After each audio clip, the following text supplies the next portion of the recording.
Nope.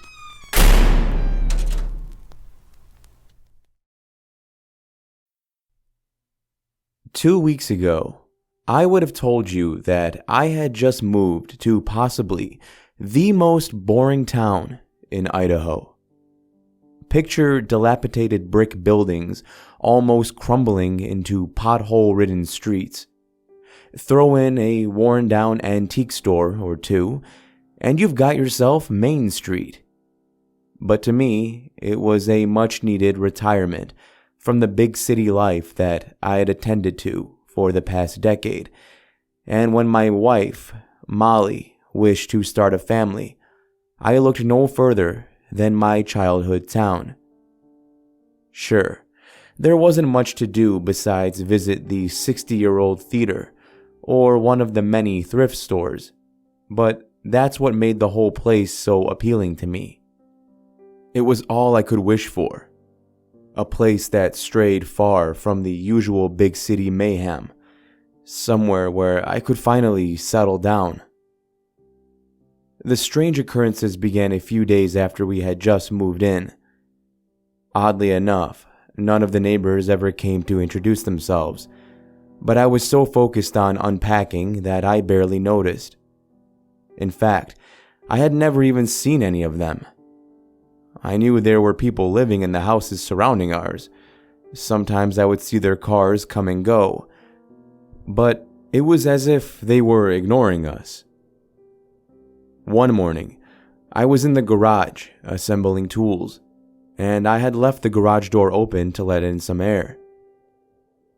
All of a sudden, I heard a knock, and since Molly was out at work, I went to go see who it was. But when I got to the front door, there was no one there. I circled the front yard searching for anyone, but whoever ding-dong ditched had fled quickly.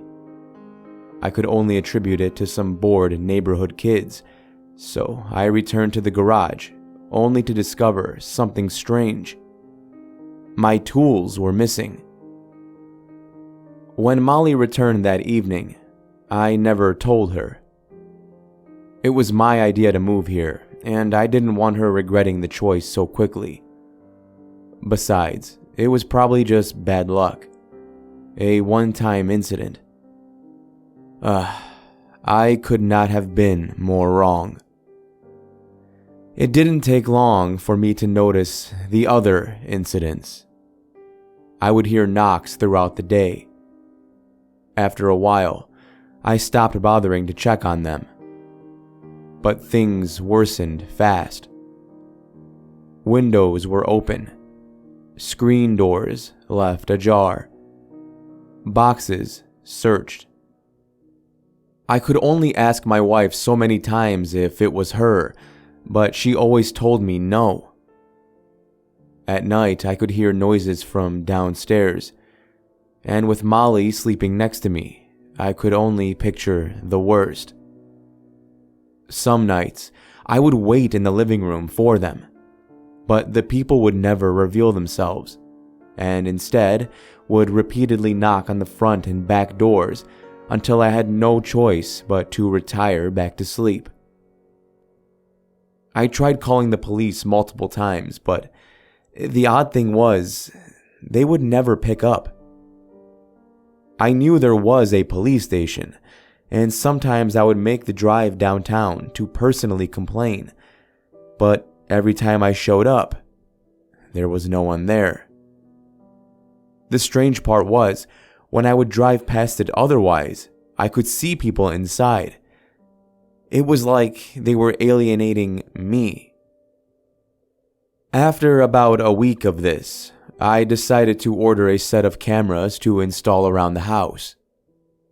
The delivery date, however, was 5 days away, so I was left to my own devices when it came to catching whoever was entering my home. I visited each one of the houses in my neighborhood to try and find the parent of the bored kid behind this, but my knocks were left unanswered. In fact, there was not a single person walking around outside. There was nobody.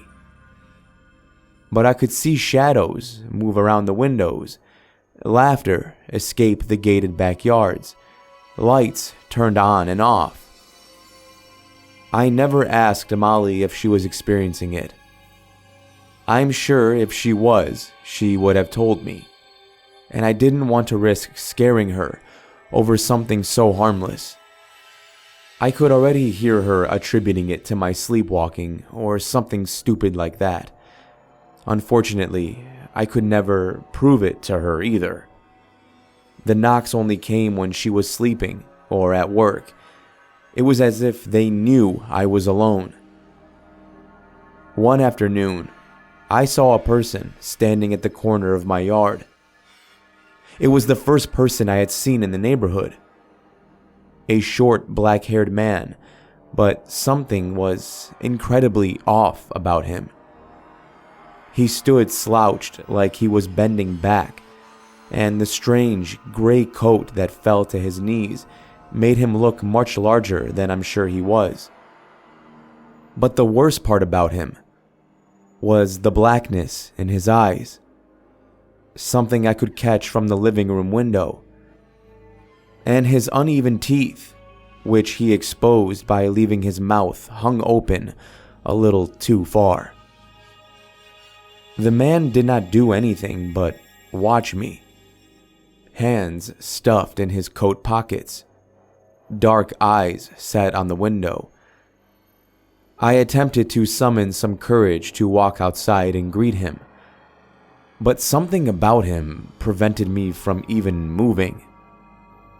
With one eye left on him, I closed the blinds before confirming that every window and door in the house was locked.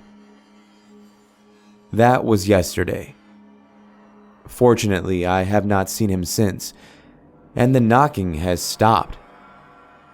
While the stress has finally subsided, I didn't have much time to redirect my attention to Molly, as she left for a business trip an hour ago. I was so close to asking her to cancel, but I knew I would never be able to explain everything without her pinning it on paranoia.